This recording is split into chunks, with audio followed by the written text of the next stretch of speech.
Current affairs की इस static GK series में आप सभी का एक बार फिर से स्वागत है।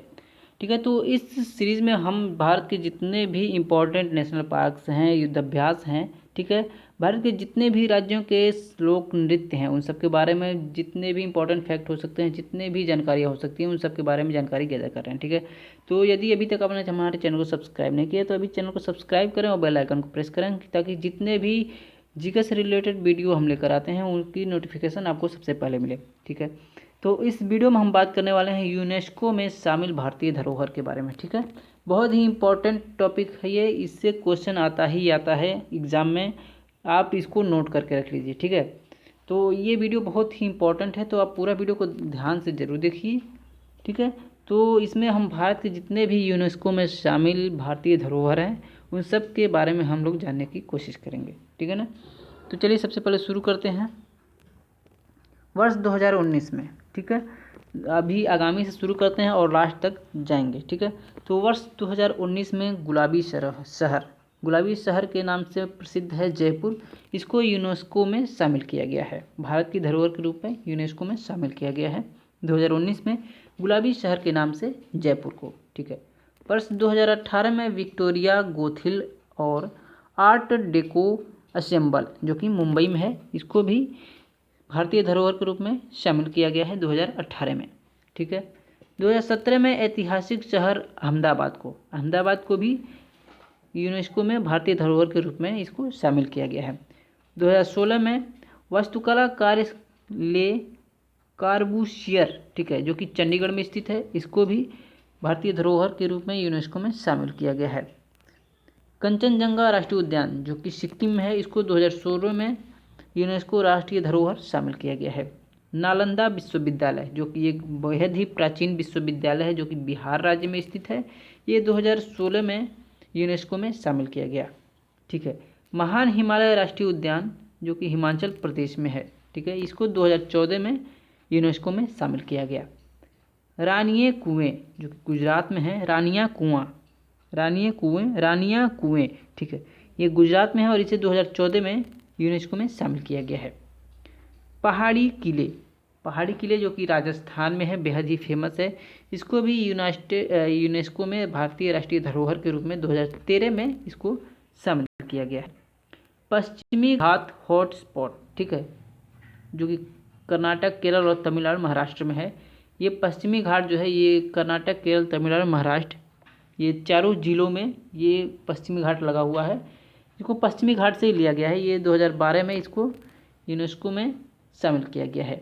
जंतर मंतर जो कि दिल्ली का एक बेहद ही ऐतिहासिक स्थल है, जो कि जहाँ पे बहुत सारे आंदोलन हुआ करते हैं, अभी भी हो रहे हैं, तो इसको 2010 में यूनेस्को में भारतीय धरोहर के रूप में शामिल किया गया है। ठीक है, लाल किला जो कि हमारी राष्ट्रीय राजधानी दिल्ली में लाल किला है, जहाँ पे हर राष्ट्रीय पर्व के दिन या 26 जनवरी, 15 अगस्त के दिन प्रधानमंत्री जी झंडारोहण करते हैं। इसको 2007 में यूनेस्को में भारतीय राष्ट्रीय धरोहर के रूप में इसको शामिल किया गया है। ठीक है, पावागढ़ पुरातत्व पार्क गुजरात, ये गुजरात में स्थित है, इसको 2004 में राष्ट्रीय धरोहर के रूप में शामिल किया गया है। छत्रपति शिवाजी टर्मिनल महाराष्ट्र, ये रेलवे स्टेशन है, छत्रपति शिवाजी टर्मिनस महाराष्ट्र में है, यानी मुंबई में है ये, इसको 2004 में शामिल किया गया है। भीमबेटका रॉक आश्रम, क्या है, भीमबेटका रॉक आश्रम, ये मध्य प्रदेश में है और इसे 2003 में शामिल किया गया है। महाबोधि मंदिर जो कि बिहार में है, इसे 2002 में शामिल किया गया है। माउंट रेलवेज ऑफ दार्जिलिंग, कालका शिमला एंड नीलगिरी दार्जिलिंग जो कि पश्चिम बंगाल में है, और कालका शिमला जो कि हिमाचल प्रदेश में है, और नीलगिरी तमिलनाडु में है। इसे 1999 में, इन सबको 1999 में यूनेस्को में भारतीय धरोहर के रूप में सम्मिलित किया गया है। कौन कौन से हैं? माउंट रेलवेज ऑफ दार्जिलिंग, कालका शिमला एंड नीलगिरी दार्जिलिंग जो कि पश्चिम बंगाल में है, और कालका शिमला जो कि हिमाचल प्रदेश में है। ठीक है, और नीलगिरी तमिलनाडु में। इन सबको 1999 में यूनेस्को की तरफ से भारतीय धरोहर के रूप में शामिल किया गया है। 1993 में कुतुब मीनार को, जो कि दिल्ली में स्थित है, इसको शामिल किया गया है 1993 में। ठीक है, और 1993 में ही हुमायूं का मकबरा है, जो कि ये भी दिल्ली में ही है, हुमायूं का मकबरा। ठीक है, जो कि बाबर का बेटा था हुमायूं, तो इसका मकबरा है दिल्ली में, और इसको भी यूनेस्को की तरफ से भारतीय धरोहर के रूप में सम्मिलित किया गया है 1993 में। ठीक है, 1989 में बुद्ध, जो कि मध्य प्रदेश में है, बुद्ध का मंदिर है, उसको शामिल किया गया है। 1988 में नालंदा देवी और फूलों की घाटी राष्ट्रीय उद्यान, जो कि पश्चिम बंगाल में है, इसको शामिल किया गया है। नालंदा देवी और फूलों की घाटी, ठीक है, इसको 1988 में शामिल किया गया है।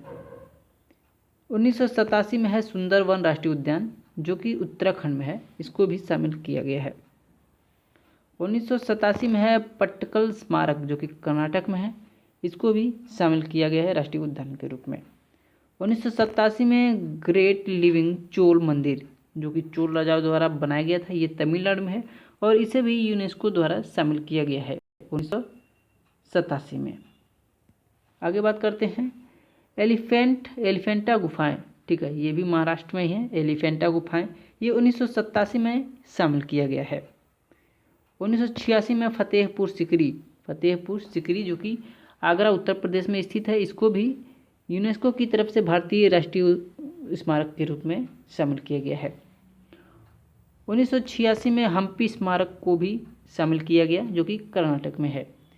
1986 में ही खजुराहो का स्मारक, जो कि मध्य प्रदेश में है, खजुराहो का मंदिर बेहद ही फेमस है, जो कि खजुराहो शासकों द्वारा बनाया गया था, ये 1986 में शामिल किया गया है। 1986 में ही church and convent of Goa, जो कि गोवा राज्य में है, इसको 1986 में शामिल किया गया। ठीक है, 1985 में वन्यजीव अभ्यारण्य, जो कि असम में है, असम वन्यजीव अभ्यारण्य को शामिल किया गया है 1985 में। 1985 में राष्ट्रीय उद्यान, जो कि राजस्थान में है, राष्ट्रीय उद्यान के नाम से भी है, जो कि राजस्थान में है, इसे 1985 में यूनेस्को द्वारा घोषित किया गया है। 1985 में ही राष्ट्रीय उद्यान असम को भी घोषित किया गया है भारतीय स्मारक के रूप में। 1984 में स्मारक सबसे बड़े ओपन एयर रिलीफ रथ मंदिर, जो कि मंडप पल्लव राजवंश वास्तुकला के लिए प्रसिद्ध है। ठीक है, जो कि काजीरंगा में है, तमिलनाडु में। ठीक है, इसको 1984 में यूनेस्को द्वारा भारतीय स्मारक के रूप में घोषित किया गया है। नेक्स्ट बात करते हैं उड़ीसा का सूर्य मंदिर, जिसे कोणार्क का सूर्य मंदिर भी कहते हैं, इसे 1984 में ही भारतीय धरोहर के रूप में यूनेस्को द्वारा घोषित किया गया है। 1983 में ताजमहल, जो कि आगरा उत्तर प्रदेश में है, ताजमहल को 1983 में यूनेस्को द्वारा भारतीय धरोहर के रूप में शामिल किया गया है। ठीक है, 1983 में ही आगरा का ही लाल किला भी है। ठीक है, आगरा किला, जिसे आगरा किला बोलते हैं, ये भी उत्तर प्रदेश आगरा में ही है, इसे 1983 में शामिल किया गया है। 1983 में ही एलोरा गुफा, जो कि महाराष्ट्र में है, बेहद ही फेमस गुफाएं हैं, ये बहुत ही प्रसिद्ध हैं और क्वेश्चन जरूर आते हैं ऐसे। ठीक है, इसे 1983 में यूनेस्को द्वारा शामिल किया गया। और 1983 में ही अजंता की गुफाएं, जो कि महाराष्ट्र में है, बेहद ही फेमस हैं ये भी। ठीक है, इसे भी 1983 में यूनेस्को द्वारा भारत की, ठीक है, प्रसिद्ध स्मारक के रूप में यूनेस्को द्वारा शामिल किया गया, घोषित किया गया है। ठीक है, तो ये थे बहुत इम्पॉर्टेंट भारत के जितने भी यूनेस्को द्वारा घोषित किए गए हैं भारतीय स्मारक के रूप में, उन सब की एक लिस्ट थी, एक सीरीज़ थी। उम्मीद करता हूँ आपको ये ज़रूर पसंद आई होगी। ठीक है, इसको आप 1 से 2 बार जरूर देखिए, इससे क्वेश्चन जरूर आते हैं। ठीक है, रटने की ज़रूरत नहीं है, 1 से 2 बार 3 बार आप इस वीडियो को देखेंगे तो आपको ये याद हो जाएगा, कंठस्थ हो जाएगा। ठीक है, तो यदि अगर ये वीडियो आपको अच्छी लगी हो तो वीडियो को लाइक ज़रूर करें, फ्रेंड के साथ शेयर करें, और चैनल को सब्सक्राइब नहीं किया है तो अभी चैनल को सब्सक्राइब करें। Thank you for watching.